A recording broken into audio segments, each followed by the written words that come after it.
I collapsed at work and was swiftly taken to the hospital in an ambulance. The tests revealed a serious illness requiring emergency surgery immediately. Feeling anxious, I called my husband. I'm about to undergo surgery. I think I'll be hospitalized for about a week to monitor my progress, I told him, expecting reassurance and support. A week, huh? Well, you'll be safe in the hospital. This is a good opportunity for you to take a break, he responded, his tone tinged with something that made me uneasy. Suspicion gnawed at me. After the surgery, during my recovery in the hospital, I decided to check his credit card statements.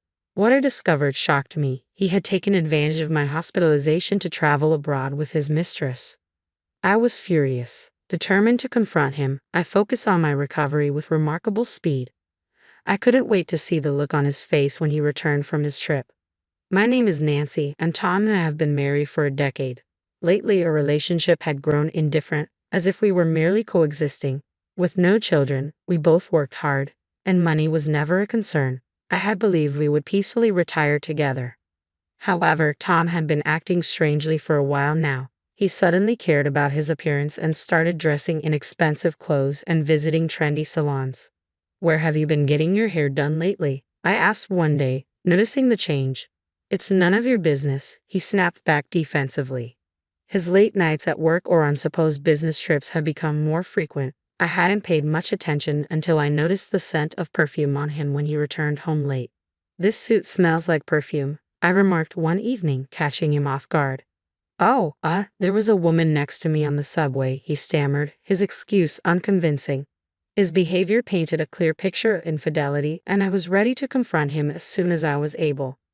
When I checked our bank account, I noticed our savings had been rapidly dwindling over the past few years. It was clear to me he was likely spending it on his mistress. Questions flooded my mind. Who was she? How could I uncover the truth? And if he was indeed cheating, what should I do? As I grappled with these thoughts alone, my appetite waned, and I sank into a deepening depression. Then one day at work it all became too much. Nancy, are you all right? My colleague's voice seemed distant as I began to lose consciousness. The next time I opened my eyes, I found myself in a hospital bed.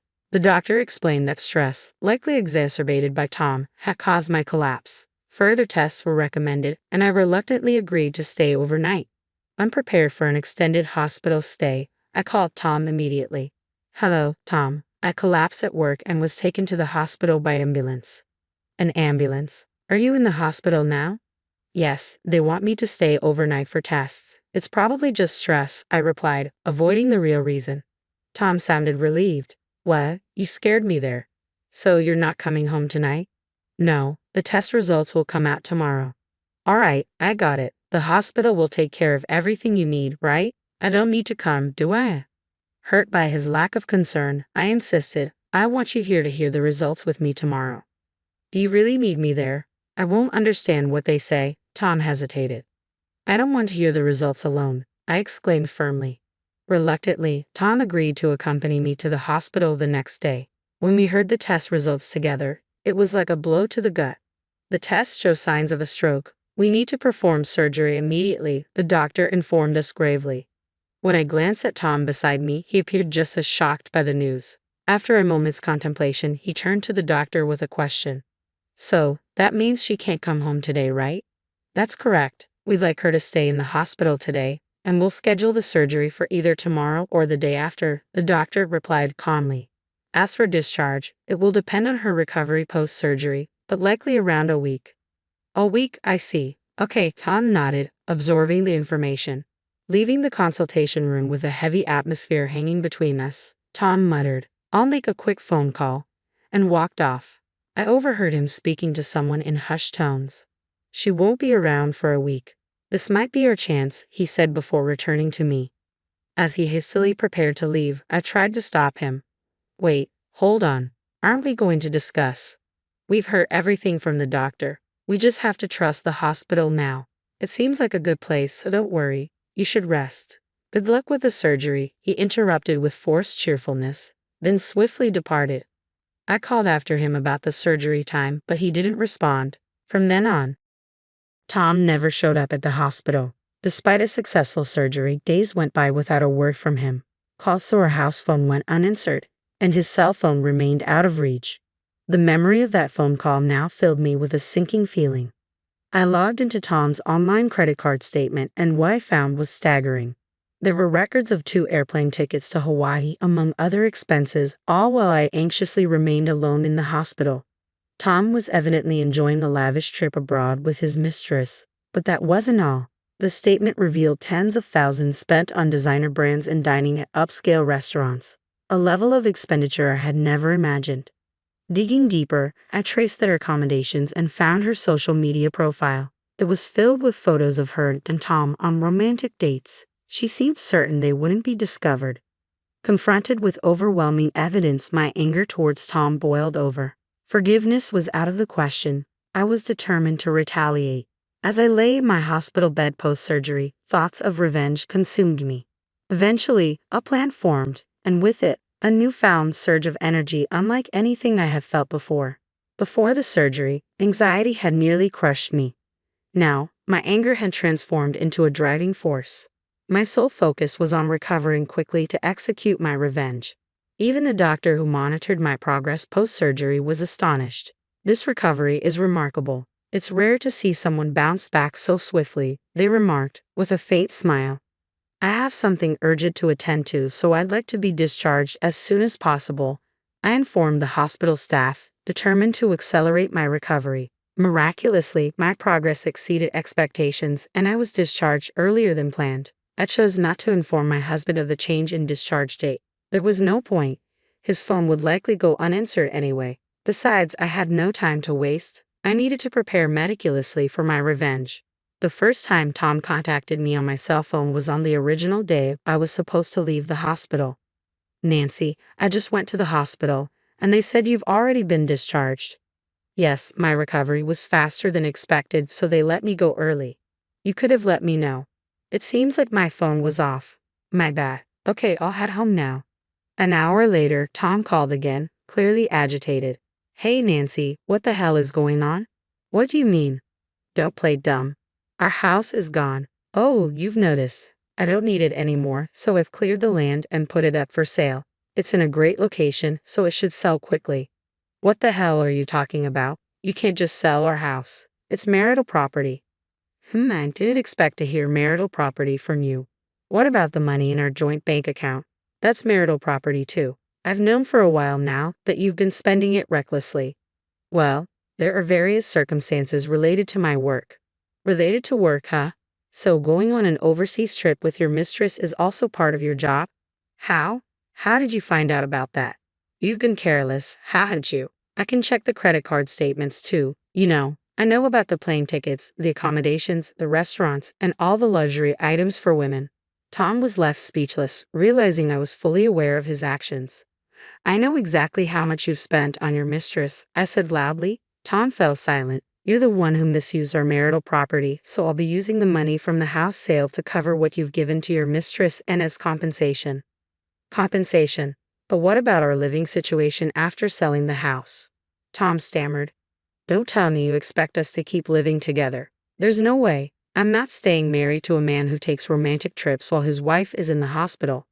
"Divorce? Wait, it was just a fling. I never wanted to divorce you." "If it was just a fling, why spend over $10,000? I want nothing to do with such foolishness. You chose a trip with your mistress over being by your wife's side during emergency surgery. To me, that says more than just a fling." "I can't live like this anymore," I continued, my voice firm. "You're not my precious husband anymore. I don't believe a word you say. I don't want to see your face again. I'll be moving into a new home and living freely. You can do whatever you want, even be with your mistress." "Are you serious?" Tom exclaimed. "You'll regret this," he added desperately. "What I regret is the 10 years I wasted with you," I retorted. "You've forgotten all I've done for you in those 10 years. Don't joke about providing for me," I continued with finality. "The money you wasted included our savings." Tom remained silent, realizing there was nothing more to say. "You spent all the money I earned from working, didn't you? Don't act all righteous now. Don't you have any sentimentality? Is this how you treat a husband you've been with for years?" Tom retorted. "That's rich coming from you. I'm just throwing your own words back at you," I shot back. "As a kindness, I've put your stuff at the dump. If you don't hurry, the garbage collectors will take it. That's a lie, right? Damn it, don't screw with me. I'm done with you. Tom snapped and hung up abruptly. He was probably rushing to the dump at that very moment. When I disposed of the larger items, I placed the divorce papers on top, hoping he would notice them soon. After everything I had said, surely he would agree to our divorce. I was preparing to start anew, hoping never to hear from him again. But within a month, Tom called me again. What now? I have nothing more to discuss with you, I said, attempting to hang up. However, Tom's voice came through, shouting urgently. Wait, don't hang up. We haven't filed for divorce yet. I'm still your husband. Please listen to me. His unexpected plea left me with no choice but to hear him out. What do you mean we haven't filed for divorce yet? I asked, perplexed. After our conversation, I decided to live with her a bit longer. I wanted to observe before rushing into a divorce and remarriage. It felt like the right decision. Besides, she spends money like water and even talks about marriage. I listened silently, unsure how to respond to this sudden change in Tom's stance. I want to be a homemaker, but even with a ton of savings, it won't be enough if I marry her. I knew that even before you two started living together. I'm surprised you didn't notice her spending habits after showering her with gifts, I replied, incredulous. Tom, sounding oddly impressed, said, I see, Nancy. You're solid. From what you just said, I'm certain you're the only one who can be my wife. Excuse me, I couldn't believe what I was hearing. Nancy, let's start over. You've been sick. It must be scary to be alone, right? Was this guy an idiot? He wouldn't understand unless I spelled it out for him. I took a deep breath and raised my voice. Scary? How dare you say that? The most scared I've ever been was when I was alone in the hospital on the day of my surgery. Even when I was trembling with fear before the surgery, even when I was enduring the pain afterward, you weren't there for me. I'm really sorry about that. I wasn't thinking straight. It's not just that time, is it? After all this, cheating on me. How can you say that? A lot has happened, but I can't do without you. You feel the same way, don't you? That's why you've been with me for 10 years, isn't it? Stop talking nonsense. I'm certain that I can't continue with you after what happened, I said firmly. I can't even imagine spending my life with someone I can't trust. So you don't want to give it another try? No, not at all. What about my feelings? My affection for you disappeared a long time ago. I still had feelings for you as a family member and thought we could spend the rest of our lives appreciating each other. But you trampled on those feelings. Tom fell silent. I left him with these final words. But I do have one thing to thank you for. Finding out you were cheating made me so angry that I felt like I couldn't afford to be sick. I decided to level the house and sell it before you returned from your affair. What the hell is that? Thanks to you, I recovered surprisingly fast. Even the hospital doctors were shocked. It seems my anger towards you became my motivation to keep going. So, thanks for that. Nancy, think this is over? No. Go to hell with your mistress. Goodbye. Without waiting for his reply, I hung up the phone and immediately contacted my lawyer. I couldn't stand postponing the divorce any longer. I had saved all the evidence of his infidelity, ready to submit to my lawyer. I was confident the divorce proceedings and the demand for compensation for emotional distress would go smoothly. By leaving everything to my lawyer, I wouldn't need to contact Tom anymore. To ensure he couldn't call me, I even changed my cell phone number. I doubted he would dare come to my workplace, but I had informed my colleagues about the situation just in case. Since Tom's bad reputation was already well known in the office, I believed they would alert me immediately if they saw him and help avoid any direct encounters. Everything proceeded exactly as I had planned. Tom, after hearing from the lawyer, obediently agreed to the divorce and accepted the demand for emotional distress compensation. As for his mistress, she apparently resigned herself to paying the compensation since she couldn't deny the affair. It seems she was ready to remarry Tom once our divorce was finalized, insisting on paying her part of the compensation from Tom's savings, treating it as if it belonged to both of them. At this rate, his savings would be drained in no time. He and his mistress seemed set to continue their irresponsible relationship, and I could see that Tom was headed for a tough time. Yet, I had no sympathy for him. He brought this on himself by cheating with a money-grabbing woman. On the other hand, I managed to rent an apartment of the same size as before using the money from selling our house and the compensation from the divorce. The fruitless 10 years I spent with Tom wouldn't come back, but now, I could live my life without being controlled by him. If I ever remarried, it would be with someone who values trust. I made up my mind to follow that principle.